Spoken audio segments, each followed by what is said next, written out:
very great pleasure to introduce to you today Kate Sweeney. Kate is a Senior Vice President with Morgan Stanley Smith Barney here in New Brunswick. She's a 1979 graduate of Cook College with a degree in Natural Resource Management, and while at Rutgers, she was captain of both the women's basketball and women's lacrosse team. So she was out there. She's currently very active at Rutgers, both in the Rutgers Alumni Association Board of Directors and working with the foundation.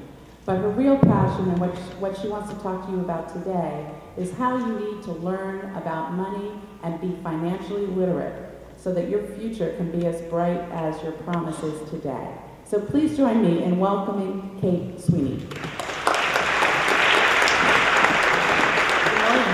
A couple other things that Dean Ballier didn't say is I'm really hot, so I'm taking my jacket off. So, I did this program last spring. I'm also doing some programs through the Institute for Women's Leadership Scholars. And I've been a certified financial planner for almost 20 years. Now, natural resource management. Any people know what natural resource management means? All right, well, my major was fisheries and wildlife management. So how does a person go from nature to finance? Networking. Professor told me about it. I was a couple of years out of school. The reason I'm sharing this story is it kind of ties into where you are right now with your personal finances. It's not where you start, it's where you finish. Okay? Now, you ladies, and I think I saw one guy in the room, are really lucky. The strain on the economy on a global level has made some real significant changes. Hardships, but also changes. So if you were sitting in this class 4 years ago, you'd be out of school now, probably without a job, and probably with a lot of debt. And not just debt for scholarship, your schooling, but what we call consumer debt. What's consumer debt?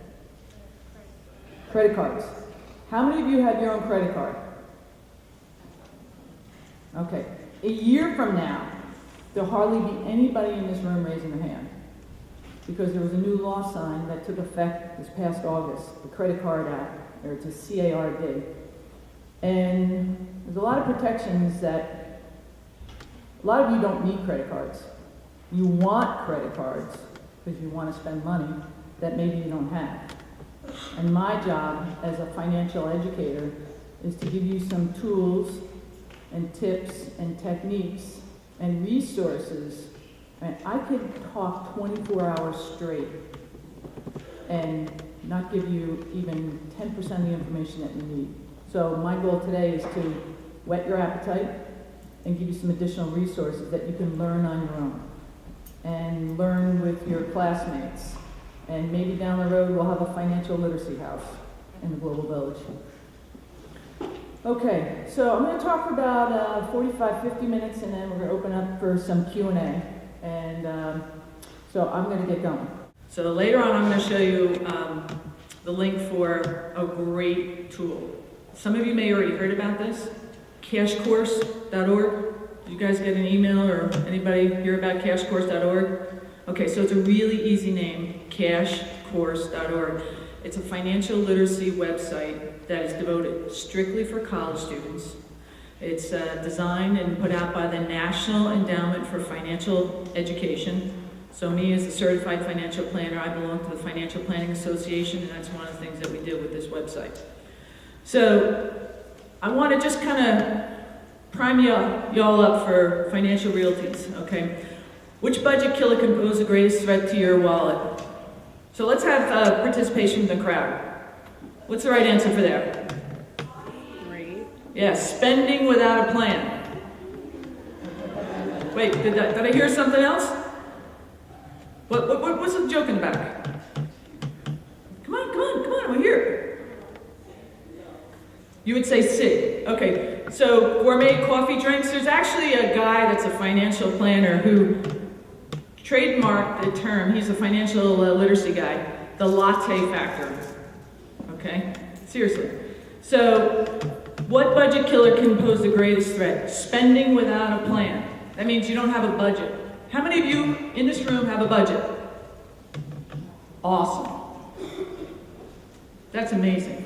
Now, we wouldn't have seen this 4 years ago. Okay?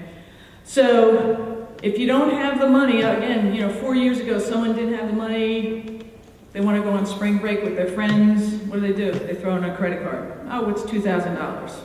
Okay? So, spending without a plan is really, really important. Later on, I'm going to show you a couple budgets that are just spending plans, just dedicated for college students, and that's off the Cash Course site.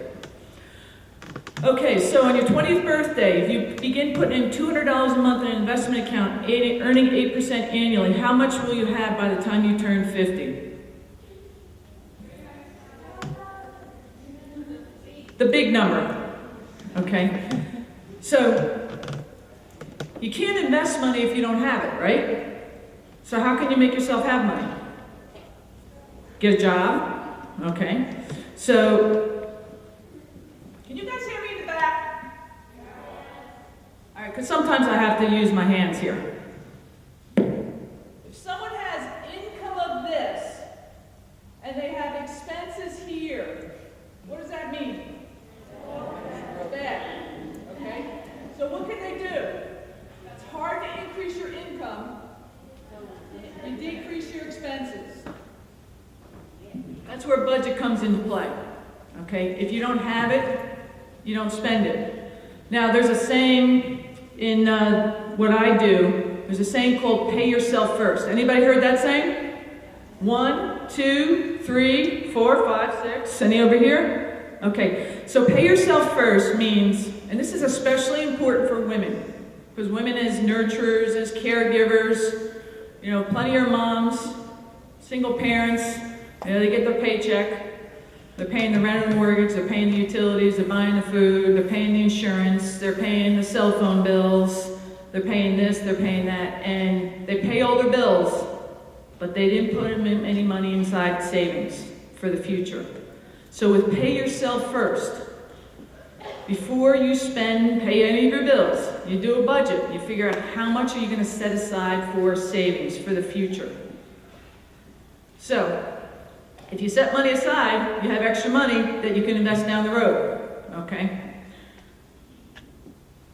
Oops. Okay. If you apply for a store credit card, how can they approve you or turn you down on the spot? Checking out your credit score. So I went to Macy's 3 weeks ago. You go to Dick's Sporting Goods and they're like, oh, you want to sign up for a credit card? Always say no. They're going to say, well, we're going to give you 10% off this purchase. Just say no, because a couple of things. One, now they get you on a list and they can solicit you for other credit cards.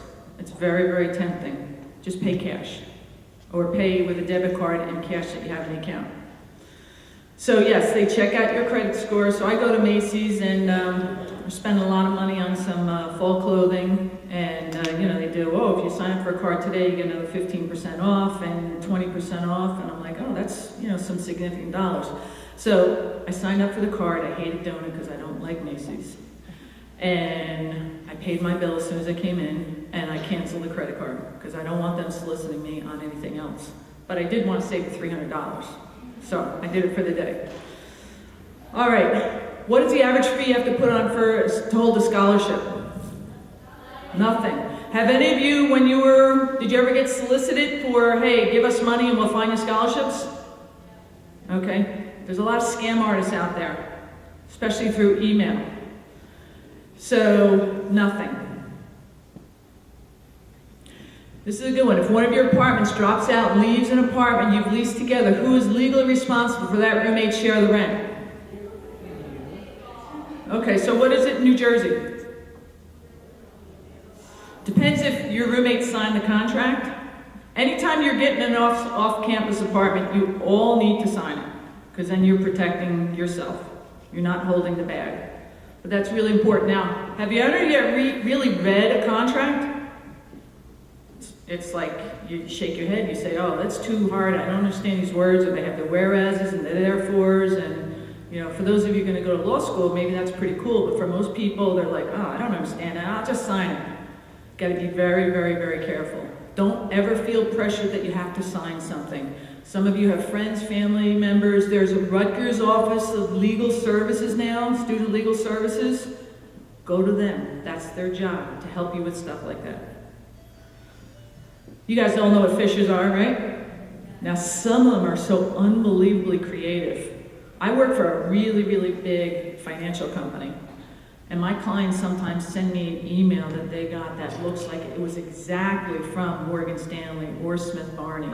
It looks so crisp and accurate. Never, never, never, never, never give your social security number over the internet. Always phone call. Don't put it in writing on the internet. Okay, so if someone steals your credit card and uses it, how much could you end up owing? You guys, I think I can just whip through the rest of this and get into some more hardcore stuff. This is really good that you know a lot of this. Okay, but what do you have to do? You can't say, well, I know my credit card was stolen, I'm only out $50. You got to call up that credit card company right away. Any of you guys do credit checks on yourselves? Okay, so there's this free creditreport.com. Don't go there. You know that? The free one is annualcreditreport.com. You're shaking your head now. You got a story you want to share with us? They're spamming you, and what they try to do is they try to get you to sign up for a credit monitoring service. Another $10 a month. How many people think $10 a month isn't a lot? Come on, be honest. Most of you are going to raise your hand. Okay. So, $10 a month for unlimited texting, $10 a month for Sirius, $10 a month for credit reporting, $10 a month for this, $10 a month for that. You now have what I call bill creep. All of a sudden, you got $40, $50 a month of expenses that you didn't have last year at this time. That's $40 or $50 that you really don't need. And that's $40 or $50 that you could be used to having less in student loans or start building up a savings account or even investing for the future. So be really, really careful, when you make those decisions, especially when you're signing up for new cell phone plans and new Apple iTouches and, all that stuff. All right, can you get financial aid for Did someone say something? No? Okay, can you get financial aid for studying abroad? Okay, how many are going to go overseas? Very cool. How many of you watch the euro as compared to the dollar? That's good. I have a lot of hope with this class. Okay, so where can you find the best cheap eats? Okay. No. I'm amazed. Now, my office is right across from the Starbucks, downtown New Brunswick. And you know the Chipotle there? It's got our U Express. Food's pretty good, right? It's organic, pretty good. They give you a lot of food. And it's $8, and they charge you $1.50. You want the soda on top of that? Now, here's where I'm a financial advisor. I go over in the afternoon. I don't like too much food. I hate wasting. I don't like too much food. So, how if you get beans and rice together, it creates healthy protein. So I order a side of beans and a side of rice and mash it together. Not mash it, but put it together. My lunch costs me $1.82. Okay? Now, I do that maybe 4 or 5 times a month. So I'm saving $5. Instead of spending $7.80, I'm spending $1.82. $5 a month. $5, 5 times a month, that's $25 a month.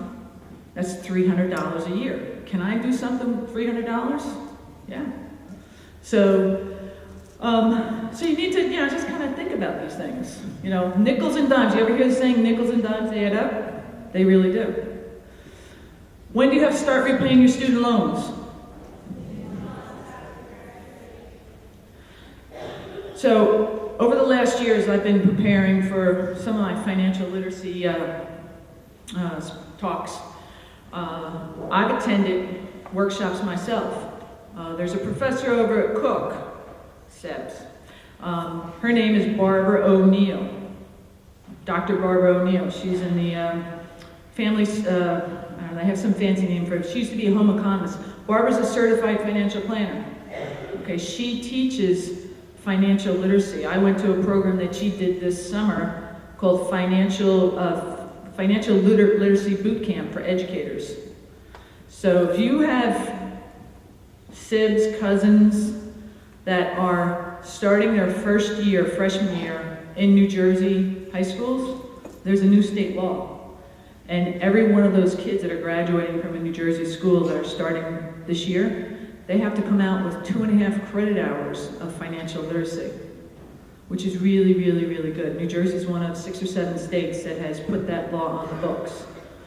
So the reason I'm sharing that with you is a general rule is the amount of student loans you should have when you graduate. Does anybody know this? Is what you think your first year is realistically what your first year's salary is going to be.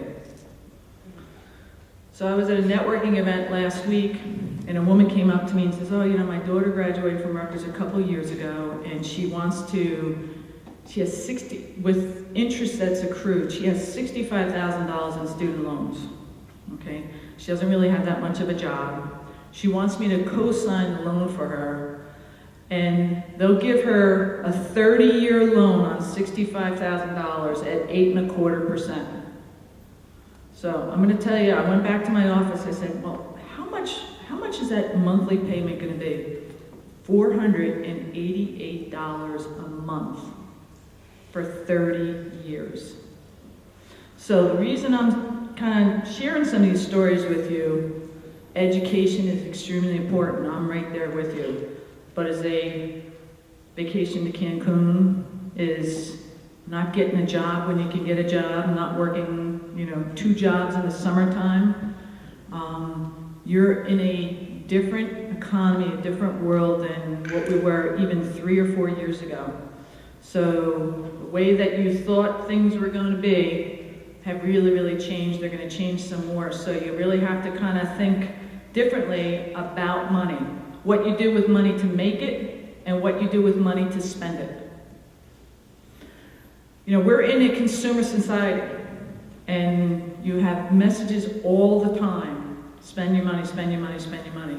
And that's why if you're really prudent and figure out a plan, all starts with a budget, okay, on how to spend your money and where you cut back so that you can build up a little nest egg. Okay.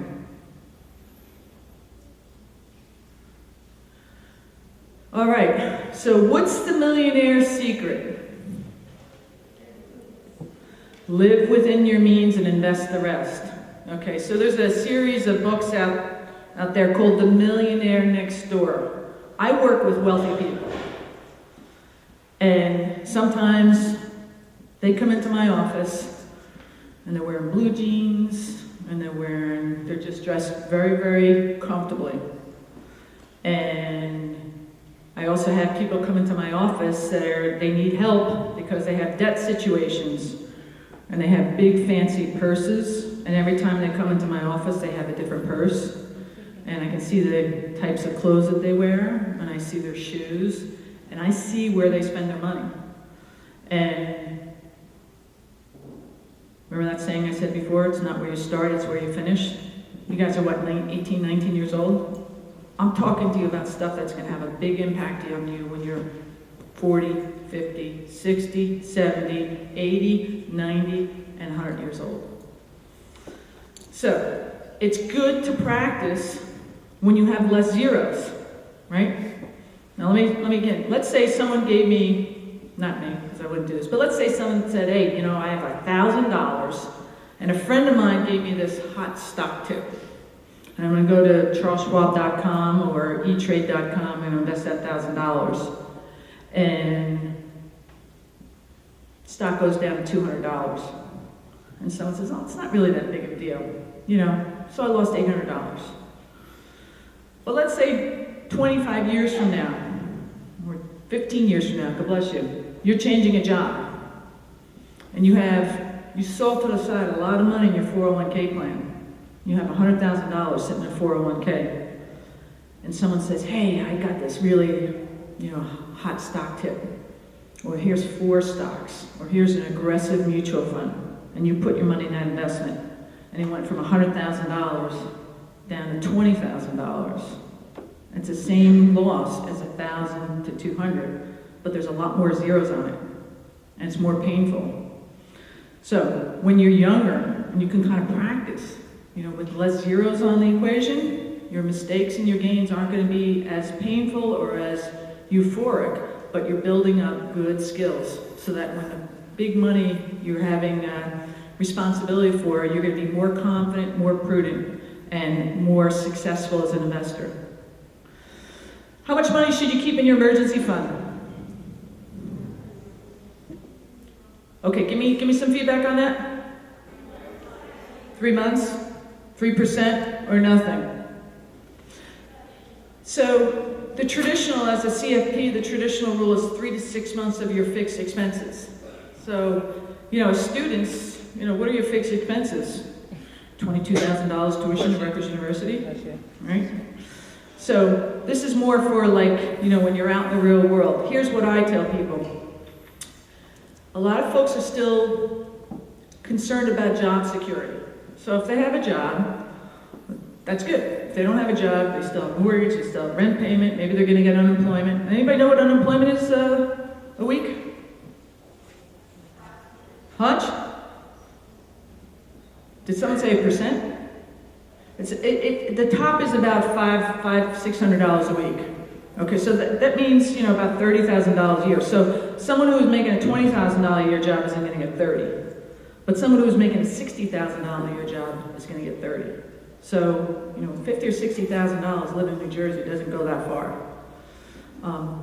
So what I try to tell people is have 6 to 12 months of your fixed overhead, plus any major purchases. So I have clients that, maybe they're very secure with their positions, but they have to replace a car in 2 years. I say, well, if that car's going to be $25,000, I don't want to invest that money. That money needs to be safe and secure in an emergency fund. What's the definition of emergency fund?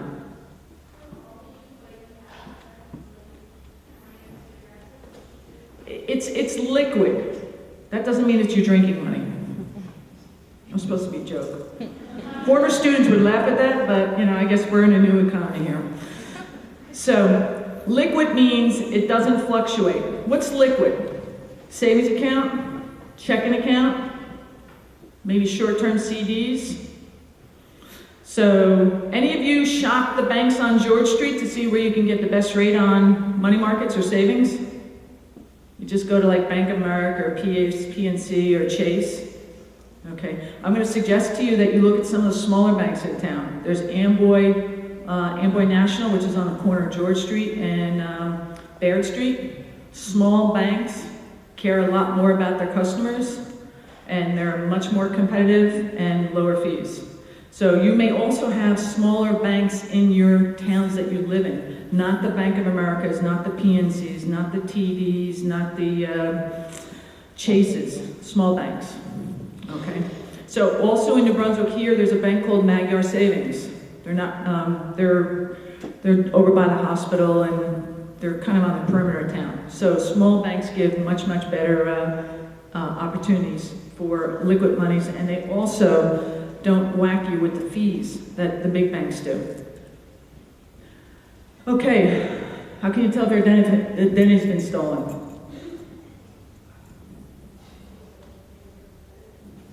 It could be, I think that answer could be all 3 of them. Because if someone has stolen your identity and has gotten a credit card, a lot of times what they do is they open it up at an address that is it could be a P.O. box, on Route 27 in Highland Park, by the Dunkin' Donuts, there's a mailboxes place.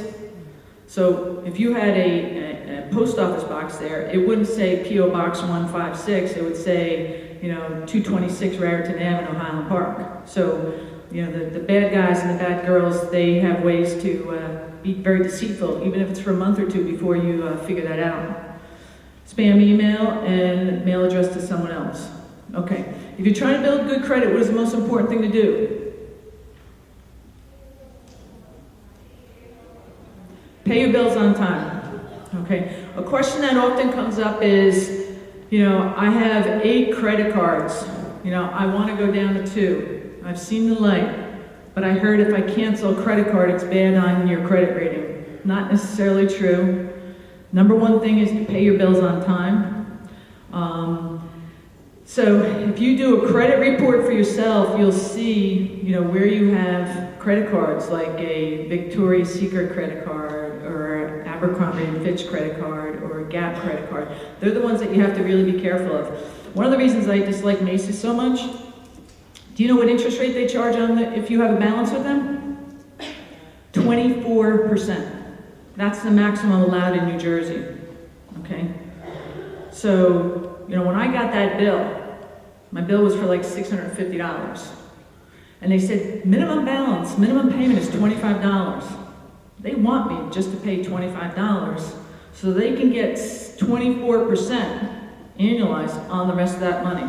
They make a lot of money doing that. Plus they have cheap clothes, which sometimes you can get on good sale. Okay. All right, so if you have $3,000 on a credit card that charges 18%, how long will it take to pay off the balance with a minimum payment of $60 a month? 8 long years. 8 years that you're not building up a savings account. 8 years that you're not going to be funding a 401k. So, what's the common denominator that I'm trying to share with you? Don't spend it. There's a big difference between something that you really need and something that you really want. Okay?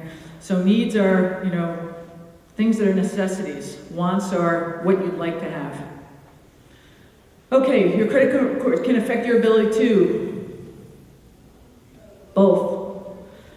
It's also, a lot of companies are doing credit background checks on jobs. Now there's something going on in New Jersey. The legislators are trying to say, well, you can't do that. So here's what I do when I'm interviewing an intern, potential person to work on my team, because they always show up nice in the blue suit and, just right. I'll Facebook friend them. Then I really get to see what they're like. Now, we don't do a credit background on an intern, but we do for other employees. In the financial, it's a proven fact that people that have credit problems have a lot of other problems, and they're not necessarily good employees. So it's a very, it's a buyer's market for employers. So they have, really strict standards to be able to get the best employees. Okay. Main difference between a debit and credit card. Debit cards worth So are we all kind of on number 3? Okay, we're all on number 2? Okay. How many of you have overdraft protection? Do you guys understand what that is? All right, so let me share with you a story I heard. It was actually something I learned in this financial educators boot camp. It was a funny YouTube video about the the $12 pizza that costs like $65. Kids call up, college students call up, order pizza. Pizza guy comes and he's like, it's $12. And like, oh, we don't have $12, so we give you a card. He's like, well, it's an extra $5, so now it's $17. And the kid didn't have the $17 on his account, so he was charged at $40. So he got the pizza, and he had to tip the guy also. But he was charged $40 overdraft. So overdraft, you should really have overdraft, because you're going to have the temptation to spend money that you don't have. How many of you noticed on your overdraft you got a note or some sort of communication from your bank sometime in August to say, hey, sign up for it? Did you guys notice that? Because that was their deadline. So probably the best advice that I can give every single person here in this room, because most of you raised your hands and said, yes, we have overdraft, turn it off. What that means is if you go to spend your credit card and it's a $28 purchase and you only have $20 in your account, you're going to be declined on that purchase. I'd much rather see you kind of shrink away from your friends saying, oh, I don't have my money in my account, to be buying that and being charged $35. Bank of America, in 2008, they made $8 billion on overdraft and bounced check fees. Now, because a lot of people are getting smart to this and because the laws have changed, they're not going to make that type of money on bounced check and overdraft fees. So they're coming up with other ways to ding you.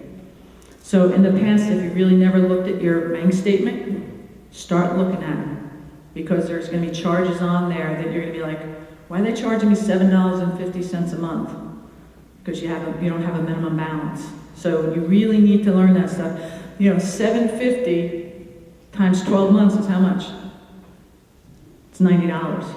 Can you do something with $90? You can do something with $90. Okay. When can you start putting money into a retirement account? It's the first question no one's volunteered an answer on. All right. As soon as you begin earning income that you're paying taxes on. Some of you may be prolific babysitters and have $3,000 or $4,000 a year of babysitting fees. If you're paying taxes on it, you can put it into an IRA. Okay? So, why would someone put money in a retirement account? Do you think about retirement? I mean, I know it's kind of silly, you're first-year students. Do you think about that? No?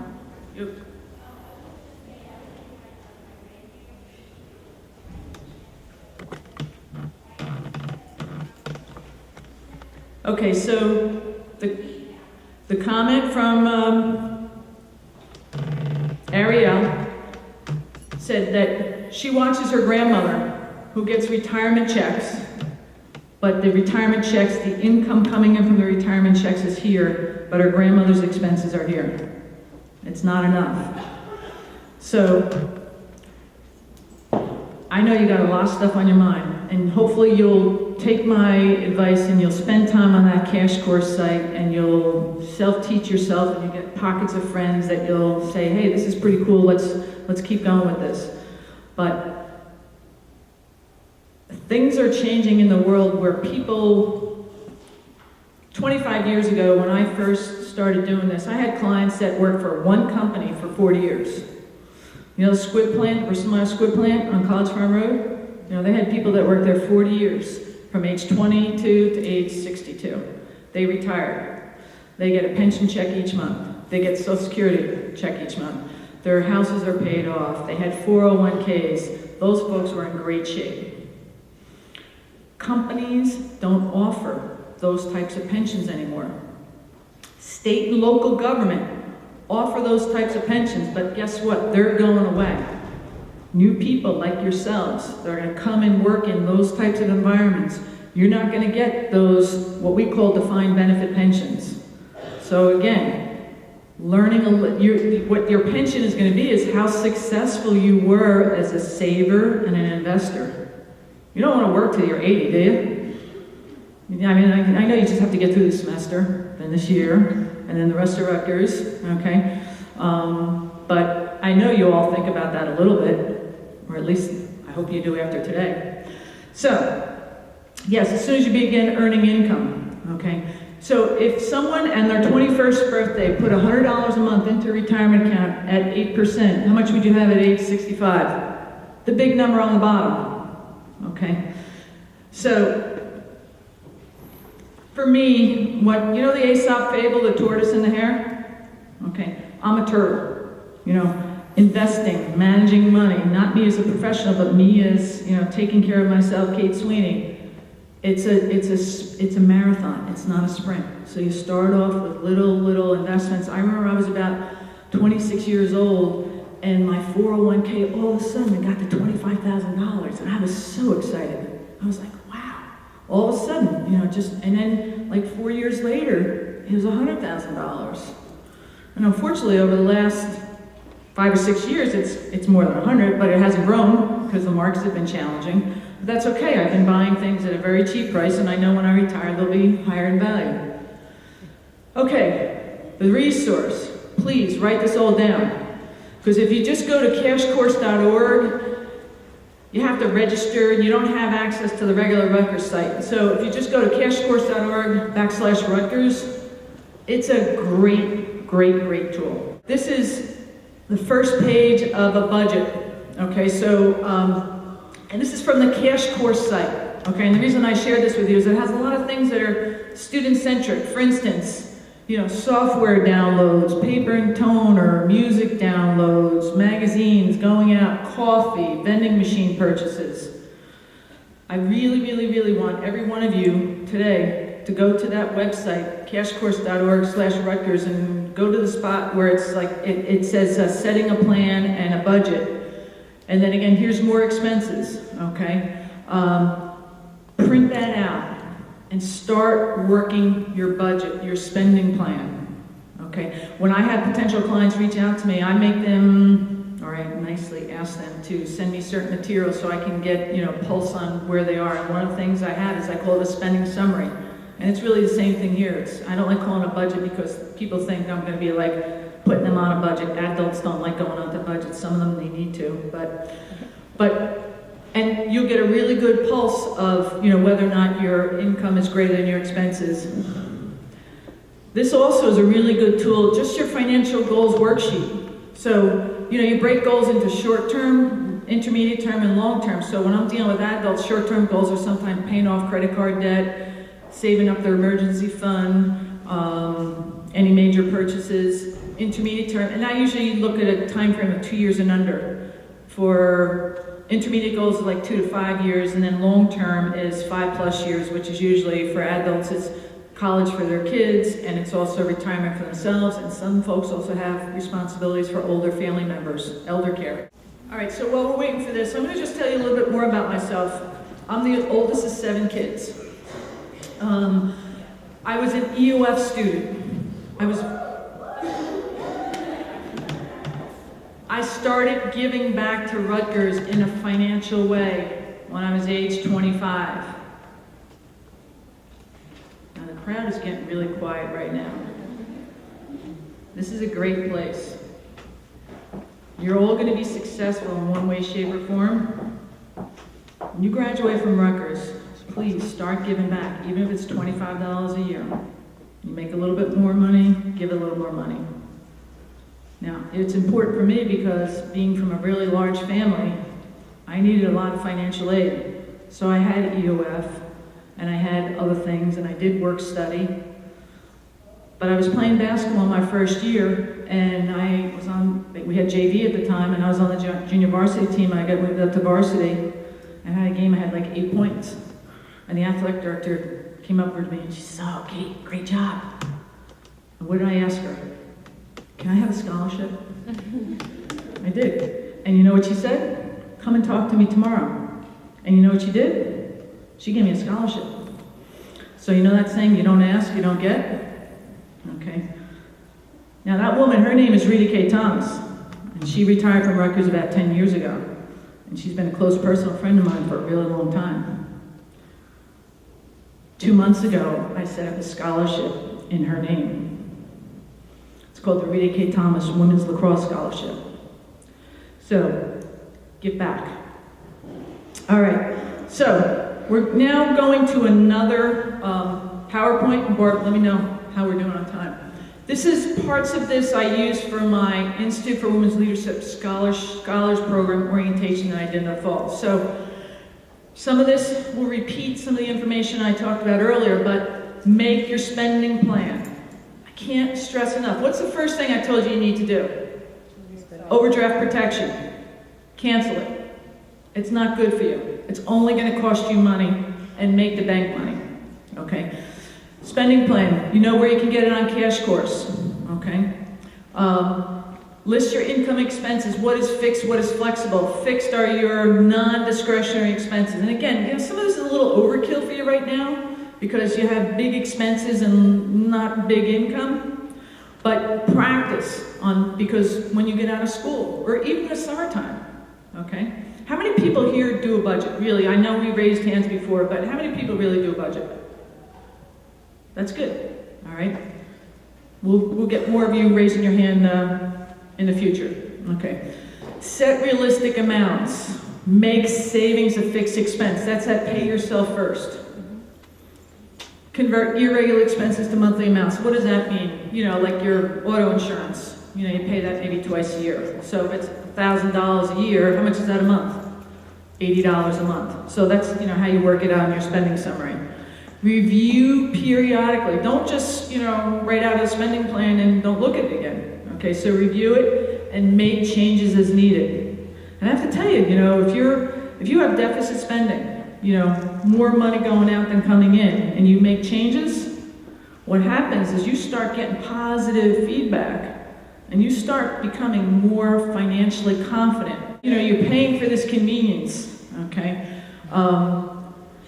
So, when I go to the stadium, you can bring waters in. And when I finish the water, I go to the water fountain, I refill it. What's wrong with that? We grew up, you know, back in the day, there was no bottled waters. You had water fountains. All right, credit card bank fees, we already talked about that. I told you about the latte factor. So what are the vices? Gambling, drinking, alcohol. Hold on, I'm gonna be like a minister up here. Stay away from that stuff. No, seriously, you gotta have some fun, but you know, with a moderation, okay? All right, ways to cut expenses. Focus on your needs, cut back on the wants, wait for sales, buy gently used items, shop around, look for alternatives. What are some alternatives? You can swap with your friends. Remember your kids growing up? You swap with your girlfriends, okay? Or your sisters or your brothers, okay? Change habits. This is really important. You guys don't have a lot of bad habits. Believe me, in 2 years, you'll have more bad financial habits than you have now. And in 10 years, you'll have a lot of bad financial habits. So if you start doing a little work on yourself now, you're going to be so much better off than the kids that sat in this room not participating in something like this last year, the year before that. Okay, pay yourself first. Okay, put a set amount into savings, do it regularly. View savings as a fixed expense. You guys know what I mean by that? Before you pay the rent and the utilities and the cell phone bill and this, that, and the other thing, even if it's $20 a paycheck, whatever it is. And again, after I did a program similar to this this summer for, Rutgers runs a program called SHIP. It's for kids that are aging out of a foster care program. And I did once a month for 3 months, and by the third month, I had a kid come up to me and he said, you know, I saved $1,000 this summer. And you could just see he was so proud of himself. That's quite an accomplishment. So you'll get positive reinforcement. And just like me, when I had that $25,000 in my 401k, what did I want to do? I want to put more money in it. I was motivated. I was seeing big numbers. I like that. To become wealthy, live below your means. Okay. Time value money. So, what this means is, how much does it cost to go to movies? $8 or $10? More than that?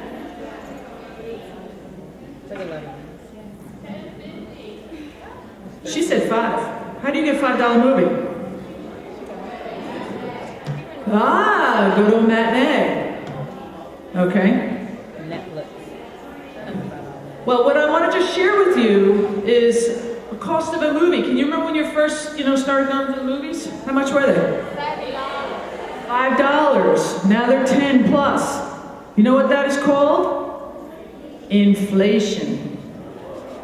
Okay? Inflation is like gravity. It's naturally happening. Sometimes you don't notice, the movie goes from $5 to $5.75, and then it's $6.50, all of a sudden you look back and you say, wow, it's really doubled over the last 10 years.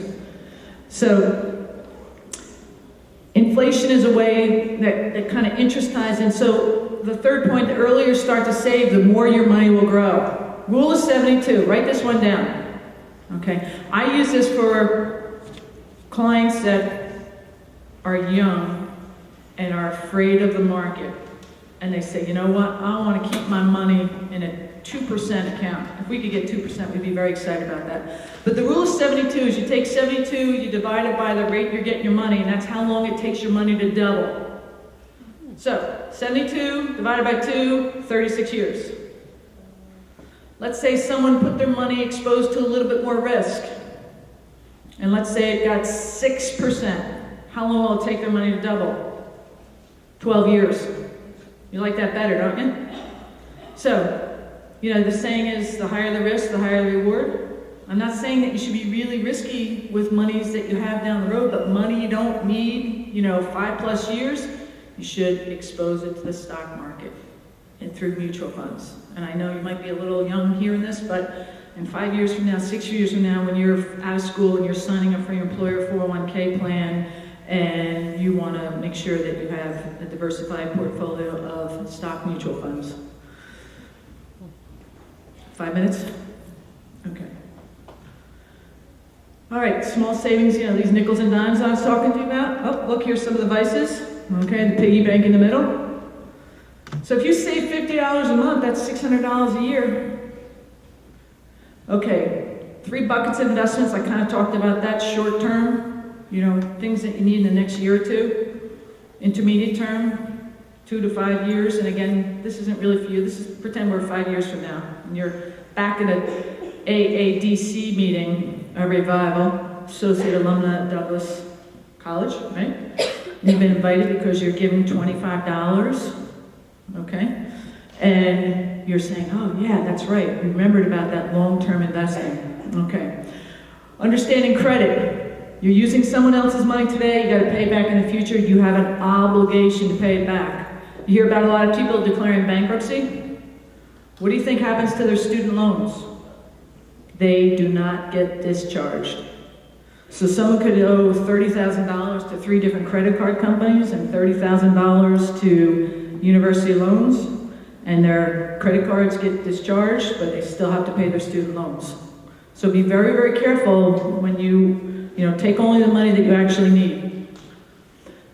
All right, I gotta flip past this. Okay, good debt and bad debt. Bad debt holds you back. Remember that Macy's card at 24%? At $50 a month, paying it back, it could take you a decade on a $1,500 clothing spree. Okay? So, good debt, okay, helps you build wealth over time. Mortgages, student loans, business loans. Now, there are people that took out mortgages 5 years ago, 4 years ago. They bought a house for $250,000. They maybe borrowed $240,000, and their house is now worth $200,000. They're in what's called underwater. I'm not going to go too much into housing, but right now it's a good time to be a renter. I think it's still going to be another 4 or 5 years before real estate turns around. All right, we talked about this here. $1,000 credit card balance at 18%. If you do the minimum, 3% of the balance, it's going to take 8 years, and you are paying another $1,600.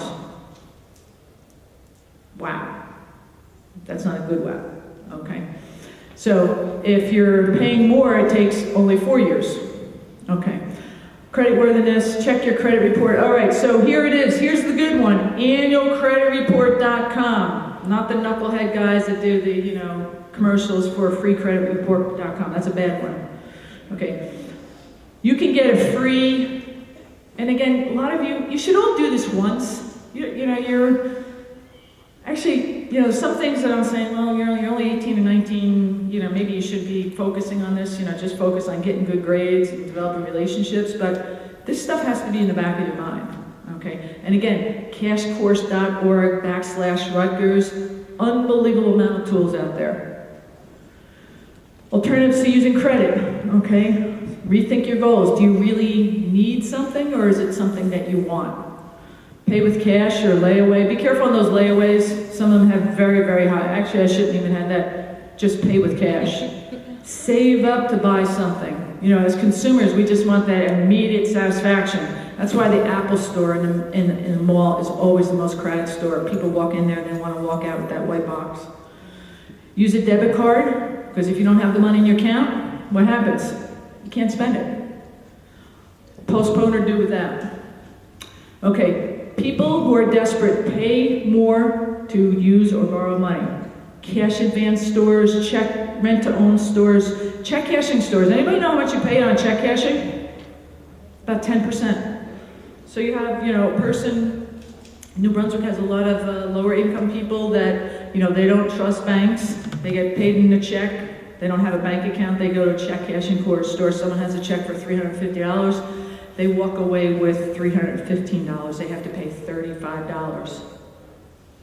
Pawn shops, New Jersey doesn't have pawn shops, New Jersey also doesn't have card title. Anybody here from the South, Virginia or Florida or Georgia? You know, you go near military bases, you see these things all near, trying to take advantage of people who are vulnerable. Whoops. All right, beware of investment scams. Here's what I have to say to that. If it seems too good to be true, it's bad. Just say no. And you're also going to get some peer pressure from friends or friends of friends, especially when you first get out of school, to try to get you to invest with things that aren't good. I mean, there's been a lot of stories recently in the paper about professional athletes. John Elway, you know who he was, the quarterback of the Denver Broncos? He lost $15 million in someone he trusted. That's a lot of money, even for someone like Elway. Okay, protect your identity. How many of you have shredders? How many of you use them? Okay, please, anything with financial information on it. I shred my electric bill because I don't want anybody getting sensitive information at all. ATMs, really revisit your statements from your banks. You're going to see changes. They're just starting to come out. I've been reading a lot of articles in the Wall Street Journal about, so trust but verify. Bank or credit union, again, I talked to you about community banks, okay? Rutgers has 2 credit unions. They have a credit union for faculty and staff that actually has pretty good rates on money that they receive, that deposits, and also on loans. And then there's also another credit union for students and alums, and it stinks. So don't even bother going to the Rutgers student or Rutgers alumni credit union. Debit cards, use debit cards, but again, that's only for money you have in your account. And what are you going to do? You're going to turn off overdraft protection. Actually, let me go back to this check register. How many of you do a check register? All right, so for everybody who raised their hand and said they had a budget, how do you know what your expenses are? Who said they had a budget? How do you know what your expenses are if you have a budget? I didn't see you raise your hand for using a check register. How do you do that?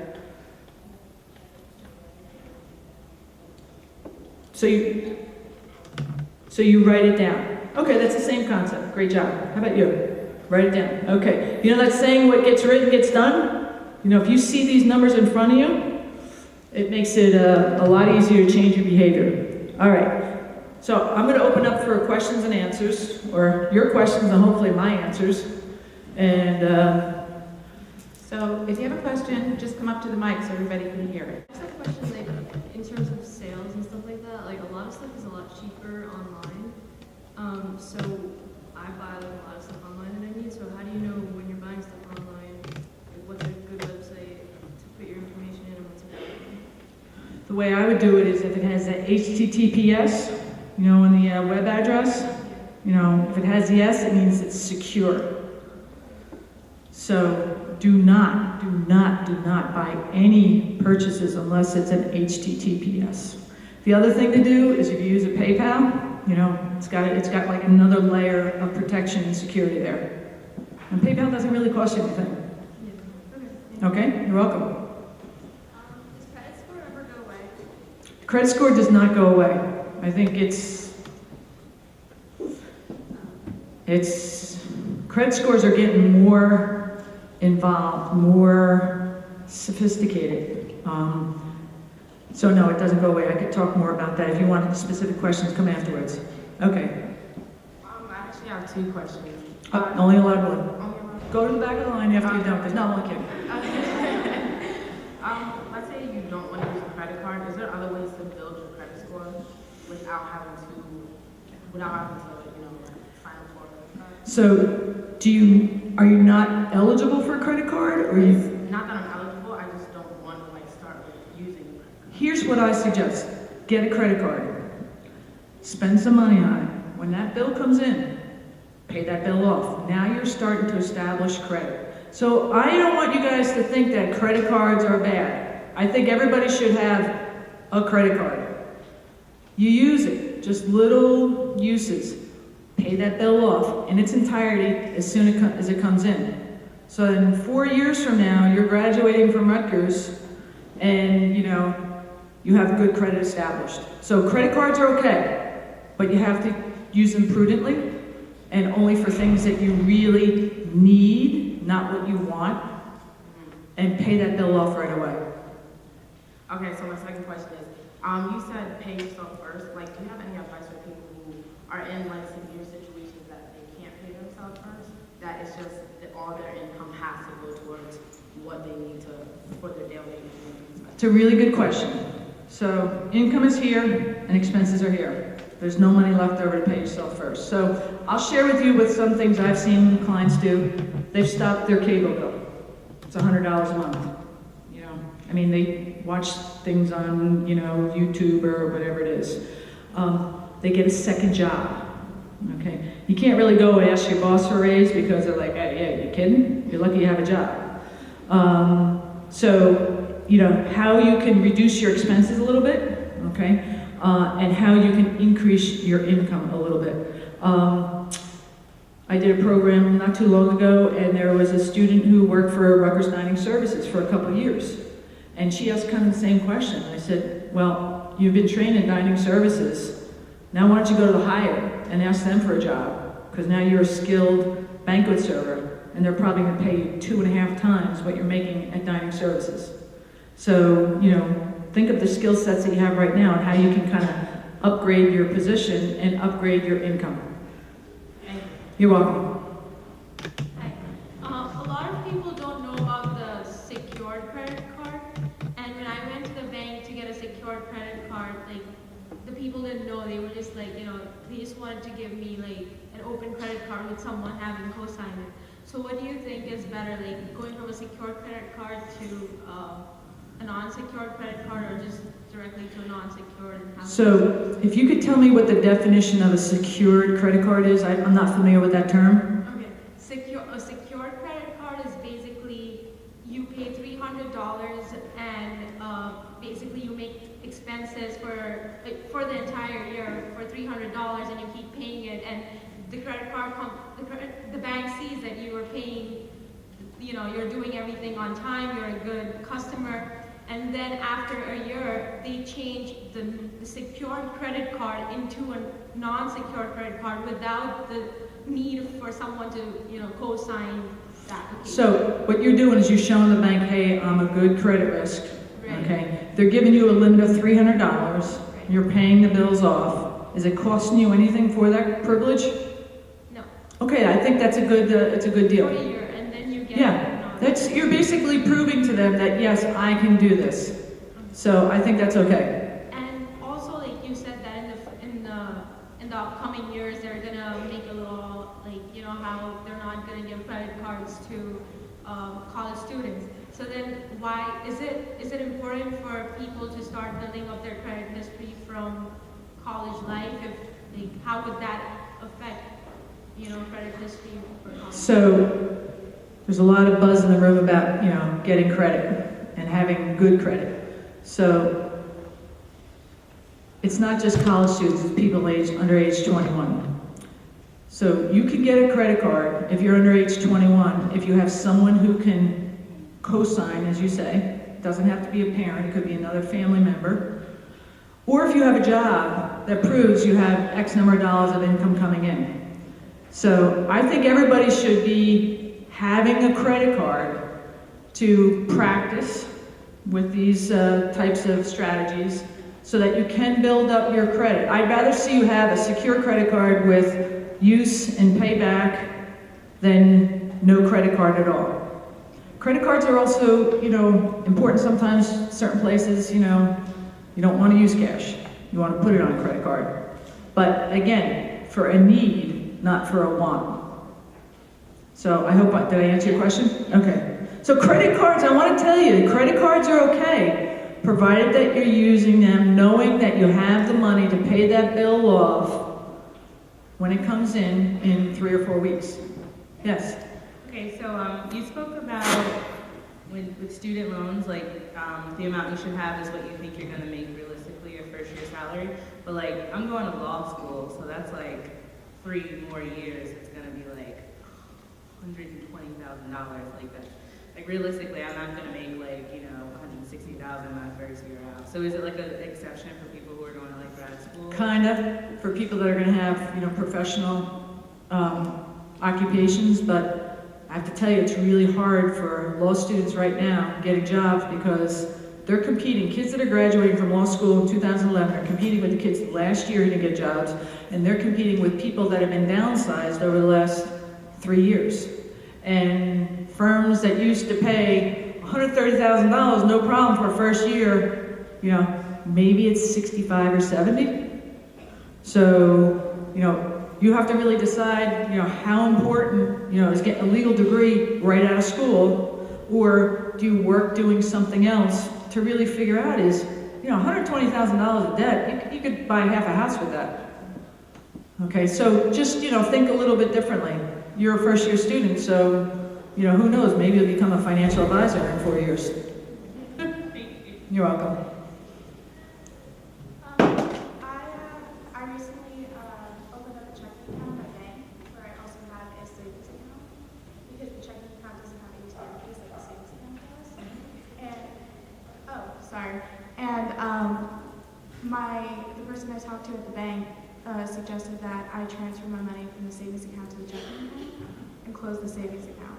Would you suggest that? So the question is, you had a savings account, but you couldn't access it? No, there were a lot of ATM fees. ATM fees. On the checking. Okay, so I think that makes a lot of sense. Right now, it used to be that you got hardly any interest in a checking account, and a savings account would pay you a higher interest. But right now, they're both about 0. Now that's going to change down the road. What I would like to see you do is go to 2 other banks and see what type of program that they have, and be a comparison shopper. Having a financial relationship is, it's a relationship. This is something that, when you graduate from school, you're probably going to use them for your banking down the road. So right now you're asking some questions. Reach out to a couple of other places. Up and down George Street, there's like 5 banks. So you can get a really good sense there. So I think it's great that you're looking at those fees and saying, I don't want to pay that $3.50 withdrawal fee or whatever it is. So, atta girl. So would you say that, like, in general, a checking account is better than, like, a savings account? Let's pretend we're talking 5 years ago, okay, where a checking account was paying maybe 0.25%, and a savings account was paying 3.5%. So in that situation, I'd rather see you with your money, your real savings, because you're getting some interest on that, okay? But right now, they're both, maybe the checking account is 0, and the savings account is 0.1%. That's as close as you can get to 0. But things are going to change down the road, and that's what I want to really stress. You may really take me up and start learning about these things. This is lifelong learning. This is stuff that you're going to have to know for the rest of your lives. I can guarantee you that. So you start with little baby steps now, and you'll be fine.